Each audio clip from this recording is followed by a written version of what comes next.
మహాభాగవతం, గీత ఈ రెండింటినీ మనం అధ్యయనం చేసి పక్కపక్కన పెట్టి చూసినప్పుడు గీత మనకు లక్షణ గ్రంథంగా కనిపిస్తుందండి. భగవద్గీత లక్షణ గ్రంథంగా కనిపించగా భాగవతం లక్ష్య గ్రంథంగా కనిపిస్తుంది. అంటే భగవద్గీత ఏం చెప్పిందో ఆ కార్యక్రమాలన్నీ కూడా భాగవతంలో జరిగాయి అనేది తెలుస్తుంది. అయితే గీత తర్వాత వచ్చింది కదా, భాగవతం మొదట వచ్చింది కదా అని కొందరు అనొచ్చుగాక. నిజమే, అష్టాదశ పురాణాన్ని కృత్వా సత్యవతీ సుతః అంటే సత్యవతీ పుత్రుడైనటువంటి వేదవ్యాసుల వారు అష్టాదశ పురాణాలు మొదట రాశారు, భారతం చివరి రాశారు. ఆ భారతంలో కదా భగవద్గీత ఉన్నది అని. కానీ ఈ గీతా తత్వం, కృష్ణ పరమాత్మ చెప్పిన ఈ తత్వం ప్రపంచంలో వ్యాప్తమయ్యే ఉన్నది. కాబట్టి ఏమిటి ఆ భగవద్గీత చెప్పిన లక్షణం, భాగవతంలో ఆచరించినట్టుగా మనకు కనిపించిన విషయం అనేది మనం ఒక్కసారి చూసినట్టయితే భగవద్గీత చూడండి. ఎప్పుడెప్పుడు ధర్మహానై అధర్మం అభివృద్ధి యగునో అప్పుడప్పుడు నన్ను నేనే సృష్టించుకొనుచున్నా అని భగవద్గీత చెప్తుంది. ఇది లక్షణం. యదా యదా హి ధర్మస్య గ్లానిర్భవతి భారత అభ్యుత్థానమధర్మస్య తదాత్మానం సృజామ్యహం. ఇదే కదండి. ఆ తర్వాత వెంబడే పరిత్రాణాయ సాధూనాం వినాశాయ చ దుష్కృతాం ధర్మ సంస్థాపనార్థాయ సంభవామి యుగే యుగే. శిష్టజనులను రక్షసేయగా దుష్టజనులను దృంచివేయగా ధర్మం ఎప్పుడు నిలుపుటకునై యుగ యుగంబుల అవతరిస్తా. ఇదే కదండి పరమాత్మతత్వం, పరమాత్మ బోధించేది. ఇది భాగవతంలో మనకు కనిపిస్తుంది. అంటే భగవద్గీత ఏం చెప్పిందో భాగవతం ఆచరించి చూపించింది. ఎలా, ఎప్పుడు, ఎక్కడ అనేటటువంటి ఒక ప్రశ్న కానీ వచ్చినట్టయితే ఒక్కసారి ఆలోచించండి. 21 అవతారాలు భగవంతునివి అని, కానీ ప్రధానమైనటువంటివి దశావతారాలే కదండి. మత్స్యావతారం ఏం చేసింది? వేదాలను అపహరించినటువంటి సోమకాసురుణ్ణి సంహరించి వేదాలు తీసుకురావడం జరిగింది. ఇదే దుష్ట శిక్షణ, శిష్ట రక్షణ.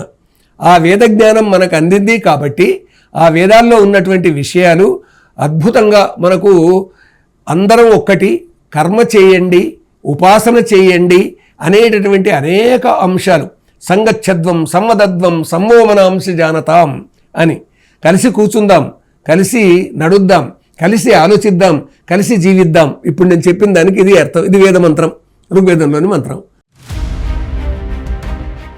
కాబట్టి ఇవన్నీ మనకు వేదాల వల్లనే తెలిసినాయి కదా.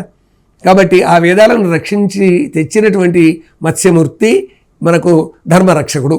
అదేవిధంగా కూర్మావతారంలో దేవతలు రాక్షసులు ఇద్దరు క్షీరసాగర మథనం చేసినటువంటి సందర్భంగా ఆ మంథర పర్వతం కింది కుంగిపోకుండా కాపాడాడు. అమృతం ఆవిర్భావానికి కారకులయ్యారు.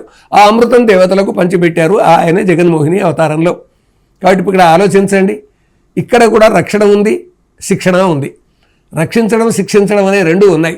ఈ రక్షించినటువంటి అమృతాన్ని ఎవరికి ఇచ్చారు? సూర్యునికి ఇచ్చారు. ఆయన మనకు ఎండనిస్తున్నాడు, వెలుతురునిస్తున్నాడు. చంద్రునికి ఇచ్చాడు, ఆయన ఔషధాలను పోషిస్తున్నాడు, వెన్నెలను ఇచ్చాడు. భూమికి ఇచ్చాడు, శాశ్వతంగా ఉన్నది.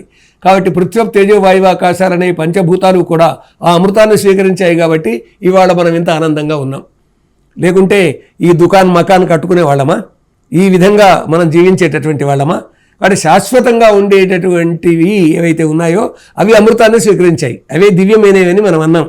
ఈ విధంగా అధ్యయనం చేయాలండి.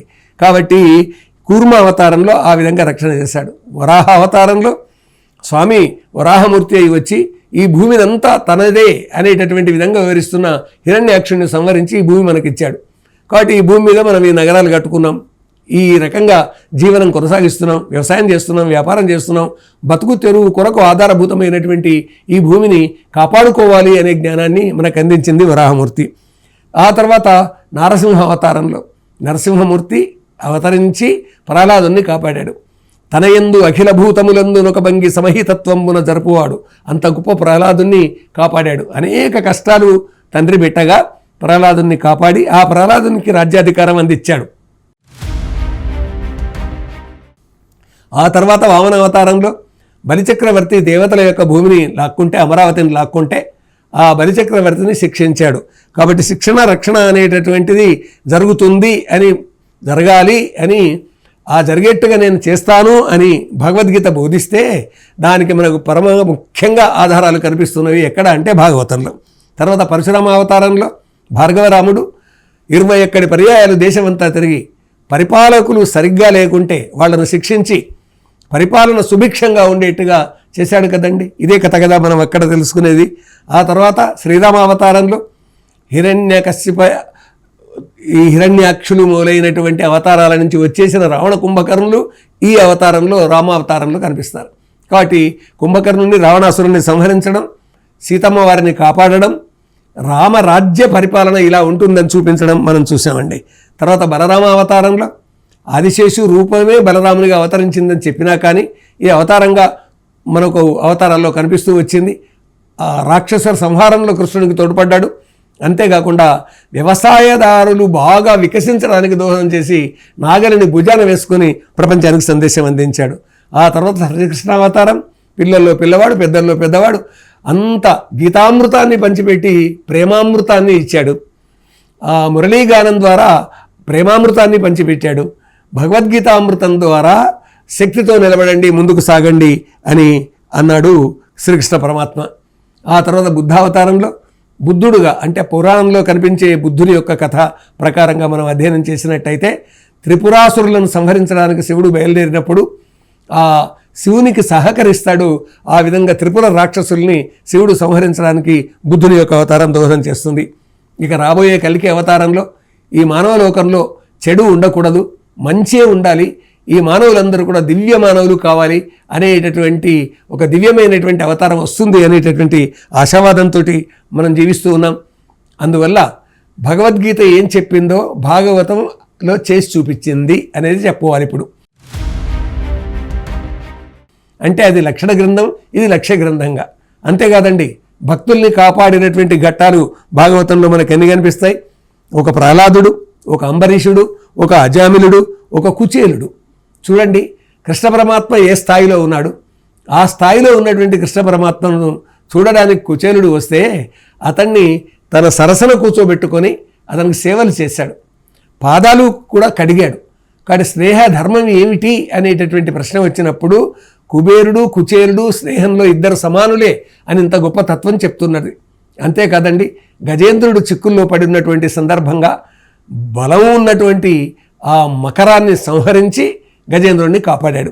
దీని అర్థం ఏమిటిది అంటే మానవీయ మూల్యాలు, నైతిక విలువలు, దీనహీన తాడిత పీడిత ప్రజానీకాన్ని కాపాడాల్సినటువంటి అవసరం ఉంది. ఆ కాపాడేవారు పరమాత్ముడు, అది అవతార రూపంలో వస్తాడని కదా సందేశం మనకు అందుతుంది. కాబట్టి ఒక్కసారి ఆలోచించండి, గీతా ధర్మం ఏది ఉన్నదో, గీత చెప్పినటువంటి లక్షణాలన్నీ కూడా భాగవతంలో మనకు తెలుస్తూ ఉన్నాయి. కాబట్టి భాగవతం ఆచరణ చేసింది, చూపించింది. భక్తి ద్వారా భగవంతుణ్ణి చేరవచ్చు అనేటటువంటిది భగవద్గీత బోధించింది. ఆ బోధించినటువంటి తత్వాన్ని భాగవతంలోని పాత్రలు అనుసరించి చూపించాయి. అందుకే గీతా బోధ భాగవతం అనుసరణీయంగా మనం ఈ రెండింటిని ఆ విధంగా అధ్యయనం చేయాల్సి ఉంది అని అలా అధ్యయనం చేసి గీతా సందేశాన్ని మనం స్వీకరిద్దాం, ఆచరిద్దాం.